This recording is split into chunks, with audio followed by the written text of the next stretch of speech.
L'Algérie, c'est la France. Et la France ne reconnaîtra pas chez elle d'autre autorité que la sienne.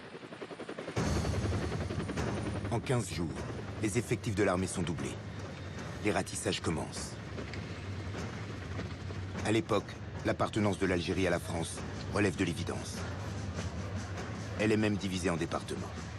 Aucune rébellion ne saurait être tolérée.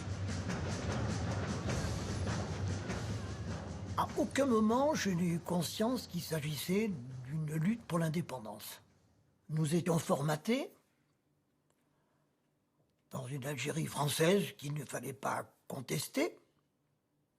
Et c'était ces rebelles, c'était ces bandits, ces égorgeurs qui menaçaient, qui mettaient en péril une si belle France. En toute bonne foi, on nous disait, la Seine traverse Paris comme la Méditerranée traverse la France. Mes grands-parents, à l'instar de la grande majorité des Français d'Algérie, souhaitaient que l'Algérie reste française à tout prix. Pour eux, l'Algérie française était quelque chose qui n'était pas négociable. C'était un fait naturel. Et il n'était pas question que cela change.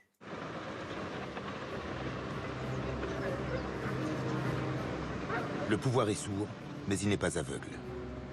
Après le désastre indo-chinois, il est clair que la force seule ne suffira pas à rétablir l'ordre. Des réformes s'imposent. Nommé gouverneur en janvier 1955, le libéral Jacques Soustelle est persuadé qu'en luttant contre la misère, la rébellion s'éteindra. Des unités, les SAS, sont déployées dans toute l'Algérie, même dans les villages les plus reculés. Des militaires se métamorphosent en instituteurs ou en médecins. La pacification commence. La propagande aussi.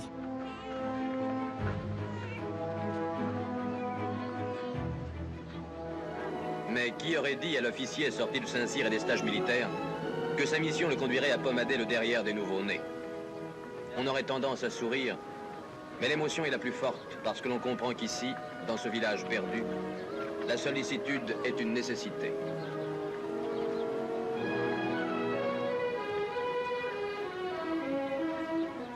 Je sais que papa il racontait souvent que dans son village, dans la vallée de la Soumam, là-haut, en Kabylie, qu'il y avait l'armée française qui venait régulièrement pour essayer de scolariser les enfants, pour faire en sorte que montrer leur présence. Quand l'armée française vient récupérer des enfants, ma tante disait « L'armée, ils ont pris mon fils ». Non, ils n'ont pas pris ton fils, ils l'ont juste amené à l'école. La pacification